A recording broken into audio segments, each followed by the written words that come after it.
of it. No, it's good. Okay. I'm here with Katherine Settle from No Dapple.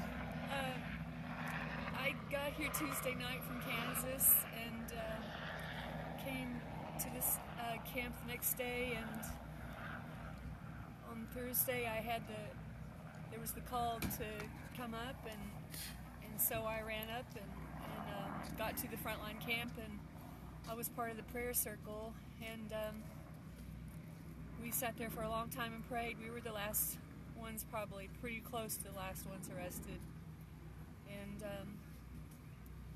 they pulled us out of the prayer circle, and then we watched the DAPL employees wreck the camp, which was really painful, and saw young men drug out of the sweat lodge, mostly naked, and they showed such grace. It took them a couple hours to process us at the site. Some of us had cuffs on too tight, and in general, they took care of that. And then they were trying to decide where to send everybody, and I ended up at Morton County. And we never heard our Miranda rights. We never...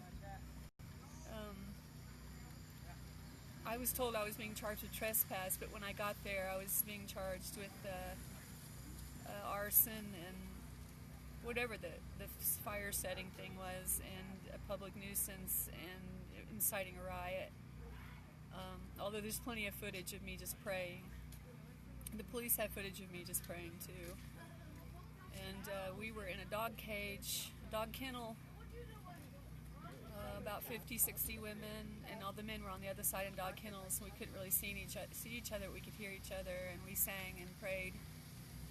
And they were slowly processing us, and it took again, I was near the last, I don't know, just because we were last to be arrested.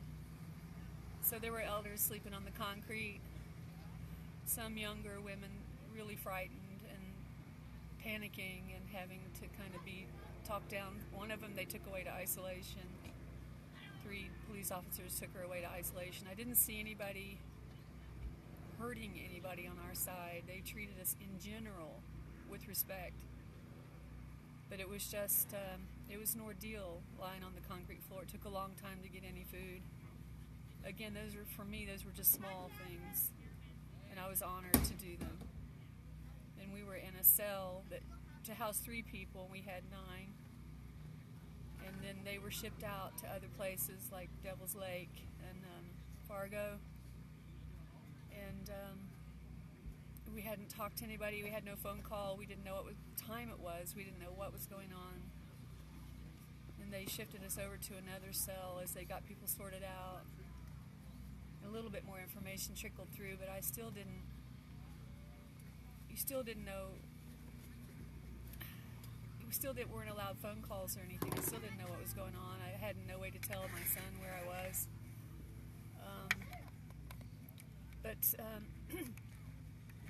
It was about 2.5 days, and then all of a sudden, I have to say, we were really, really, really lucky. A judge consented to come in on Saturday, and they just shoved us through pretty fast because they just wanted to process us. They read the charges to me, that one of them is a federal charge, I have a felony charge, and I asked him just 3 questions about, since I was arrested for trespass on the site, why is this happening? Why am I getting these 3 charges?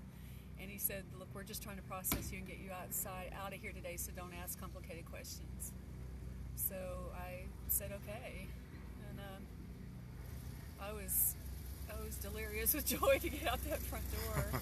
But I did have a strip search, which was an interesting experience, and that I felt very insecure because there were windows with blinds that were incompletely drawn.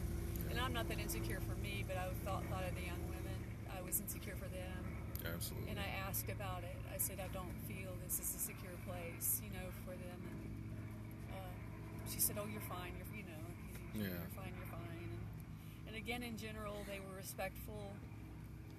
I don't know that was the case with everybody, especially our young men who were passionate. And I prayed that they would stay peaceful. I prayed that they would not be hurt. I prayed the ones that were hurt would be healed. I prayed that they would know that we were connected to them and we loved them and we were praying for them. and I was so happy to get back to camp. Just rides magically appeared. The people I needed magically appeared.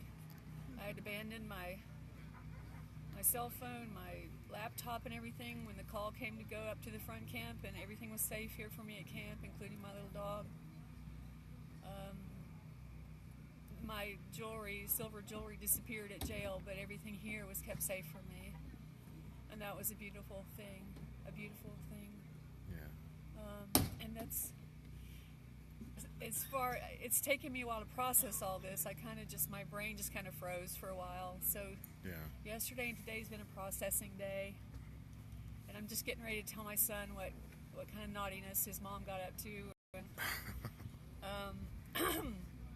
That'll be some more processing of what Yeah, totally. I stuff. understand But that. but anyway, that's where I am right now. I'm enjoying some hot tea, which is like blessed nectar, and the sun, which I didn't get to see. Yeah, it's beautiful in today, jail, luckily. which is a beautiful, beautiful thing too, and all the beautiful people that are here that believe in something more important than the individual.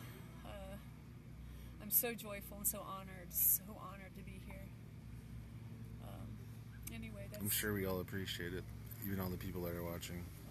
Well, I Thank you for. appreciate their prayers. Yeah, thank you for letting me interview you. Oh yes, I'm honored to be interviewed. Thank you. Yeah. You got a big mouth. It's probably good I ended. When you do the police interviews, you kind of learn to keep it short.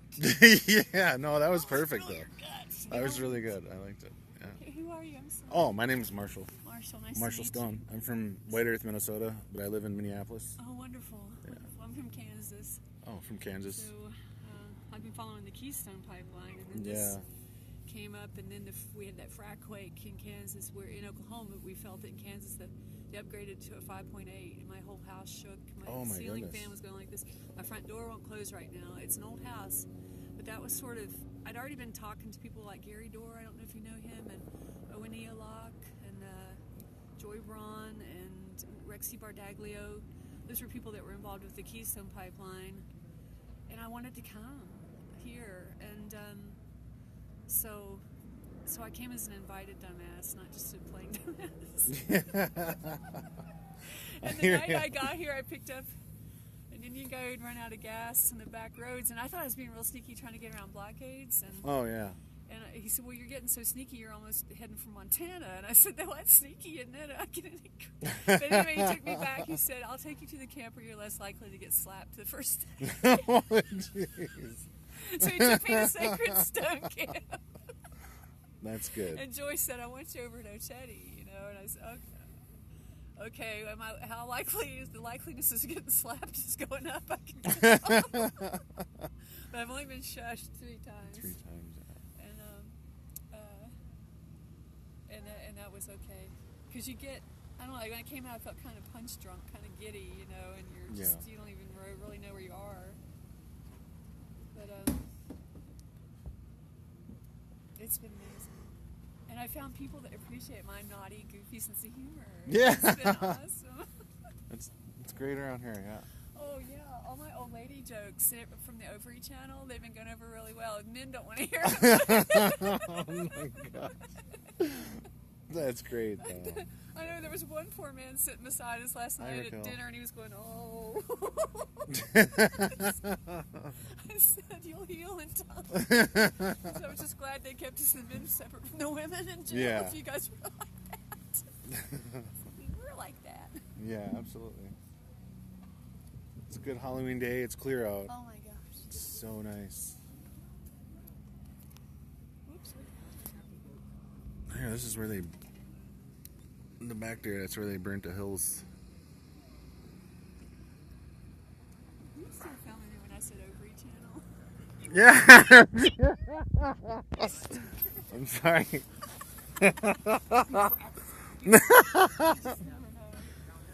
Look, I'm using the Hulk's sun-powered station. Getting a charge in, having coffee, checking in with y'all. It's great. Pretty out.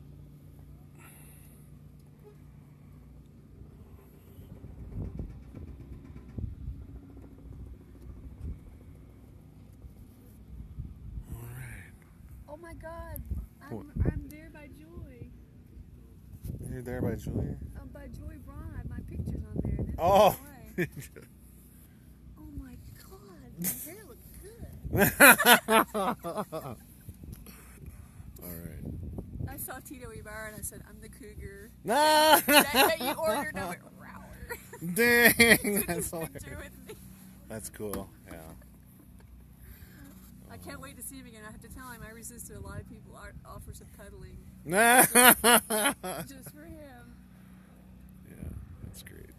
Oh. But what I'm seeing is my people, my art collective is up in arms for me. And that's what I've been needing, that connection down in Kansas, that they are connecting now. That's good. Yeah. All I'm going to tell them is, where's my dang candy? Alright, I better cut this short.